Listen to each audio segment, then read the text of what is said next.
Hello दोस्तों, कैसे हो आप सब। जैसा कि आपने पहली वीडियो में देखा कि हम हैं जोधपुर के सफ़र पर और आज आपके लिए लाए हैं जोधपुर के फेमस टूरिस्ट स्पॉट। तैयार हो जाइए।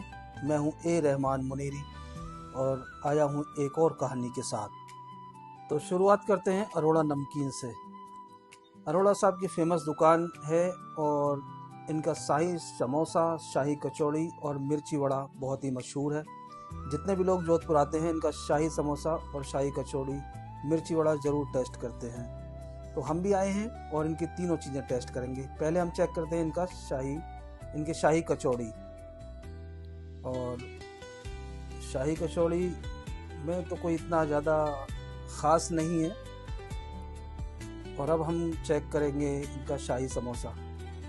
शाही समोसा, हालांकि समोसे अभी निकले हैं, बहुत ज़्यादा गर्म है, तो अभी हमने इनको तोड़ लिया है और हम इनको तोड़कर यहाँ एक बाइट लेंगे। तो लोग जितने भी यहाँ पर आते हैं वो सब इनके समोसे ज़रूर चेक करते हैं। हाँ वाकई भाई, समोसा इनका वाकई बहुत ही दम है समोसे के अंदर, बहुत टेस्टी समोसा है। और एक इनका मिर्ची वड़ा भी इनका काफ़ी मशहूर है और ये भी वाकई बहुत अच्छा है। समोसे के अंदर इनका एक जो भरते की स्टफिंग है, आलू के भरते की जो स्टफिंग है वो बहुत ही शानदार, वो बग़ैर चटनी के आप इसको खा सकते हैं। इसी तरह से मिर्ची वड़ा मैंने जैसा यहाँ पर खाया वैसा कहीं और पर नहीं खाया, क्योंकि इनके मिर्ची वड़े में अंदर मसाला और मिर्ची के ऊपर आलू की स्टफिंग होती है, तब ये बेसन में डालकर इसको बनाती है। तो वाकई बहुत ही शानदार, बहुत ही टेस्टी, मज़ा आ गया। चलिए दोस्तों, अब हम चलते हैं कहानी की तरफ। ये जो आप सामने देख रहे हैं ये है घंटाघर, जोधपुर का क्लॉक टावर।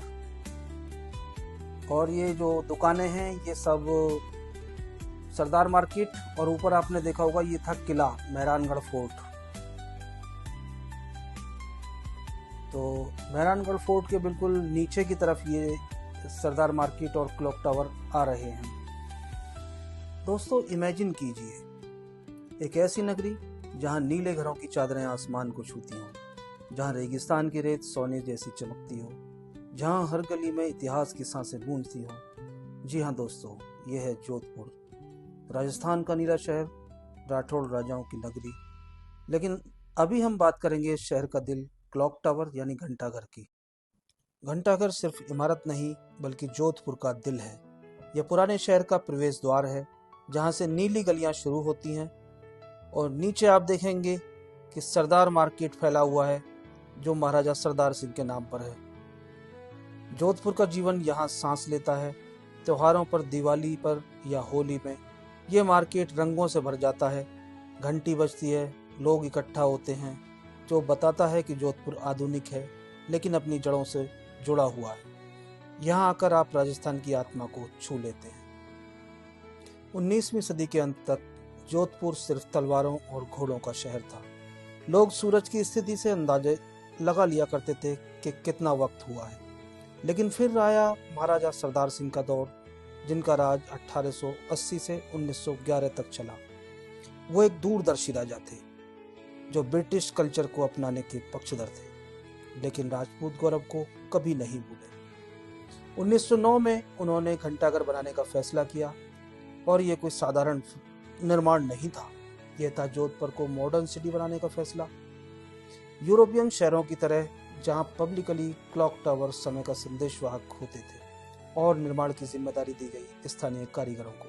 लेकिन घड़ी का सिस्टम इंग्लैंड से मंगाया गया और 1910 में इंस्टॉल हुई वो घड़ी लंदन के बिग बेन की तरह ही बनी थी। सोचिए रेगिस्तानी हवाओं में इंग्लिश सुइयों की टिक टिक की आवाज़। दोस्तों अब हम पहुंच चुके हैं गुलाब सागर झील। गुलाब सागर एक झील ही नहीं बल्कि एक जीती जागती यादगार है। इसको 18वीं शताब्दी में बनाया गया, जब राठौड़ राजवंश अपने चरम पर था। आइए इस सागर की कहानी में डुबकी लगाते हैं, जहां हर बूंद एक युग की दास्तान बयान करती है। ये कहानी है पानी की, प्यास की, प्रेम की, वास्तुकला की और थोड़ी सी रहस्यमयी छाया की। तो सरदार मार्केट और घंटाघर की छाया से होकर गुलाब सागर के किनारे पहुंचते हैं, जहां समय पानी की तरह शांत बहता है। 1788 में इस सागर का निर्माण हुआ। इसका श्रेय जाता है गुलाब राय को, जो महाराजा विजय सिंह की प्रेमिका थी।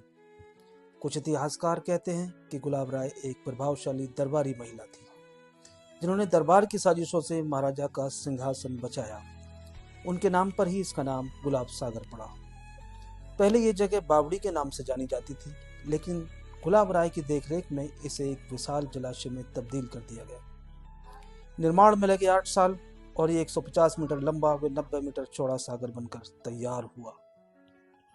अब मैं आपको सुनाता हूँ गुलाब सागर की एक लोकप्रिय और मशहूर कहानी। 1788 में जब सागर बन रहा था, गुलाब उस समय एक साधारण दरबारी लड़की थी। महाराजा विजय सिंह की उन पर नजर पड़ी, लेकिन प्रेम में खतरा था। दरबार की साजिशें, जलन भरी निगाहें।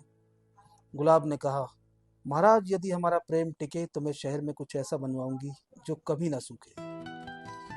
निर्माण शुरू हुआ, लेकिन एक रात दुश्मन सिपाहियों ने हमला कर दिया। गुलाब ने महाराजा को बचाया, लेकिन खुद घायल हो गई। सागर के किनारे उन्होंने आखिरी सांस में कहा कि यह सागर हमारा प्रेम बनेगा।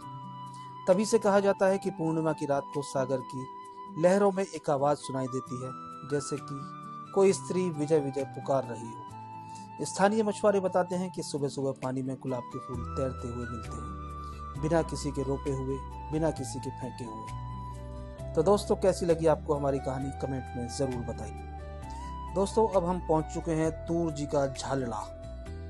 ये एक ऐसी जगह है जहां रेगिस्तान की प्यासी धरती सीढ़ियों से नीचे उतरकर पानी को गले लगाती है, जहां नीले घरों की गलियों में पुरानी हवेलियां फुसफुसाती हैं और जहां हर पत्थर की नक्काशी एक राजपूत रानी की दृढ़ता की कहानी कहती हो। जोधपुर के पुराने शहर का झालड़ा ये सिर्फ पानी का स्रोत नहीं, बल्कि एक जीवंत धरोहर है। तोरजी का झालड़ा 18वीं शताब्दी की वह रचना है जो रानी तोरजी की याद में बनी। महाराजा अभय सिंह, जिनका शासनकाल 1724 से 1749 तक रहा था। महाराजा अभय सिंह की रानी, जिन्होंने रेगिस्तान में जीवन का आधार बनाया। आइए इस झालरे की कहानी में उतरते हैं, जहां हर सीढ़ी एक युग की दास्तान बयान करती है। राजपूत राजा जानते थे कि बिना पानी के कोई भी स्टेट या कोई भी राज्य नहीं टिकता। 1724 से 1749 तक महाराजा अभय सिंह के शासनकाल में जोधपुर ने जल संरक्षण को नई ऊंचाई दी। इस परंपरा में रानियां हमेशा आगे रहीं। वे सार्वजनिक जल स्रोत बनवाती थी, जो शहर की महिलाओं और पशुओं के लिए वरदान साबित होते थे। 1740 में महारानी तोरजी ने झालरा बनवाया। तोरजी गुजरात के पाटन की राजकुमारी थी और उन्होंने जोधपुर आकर राजपूत परंपरा को अपनाया।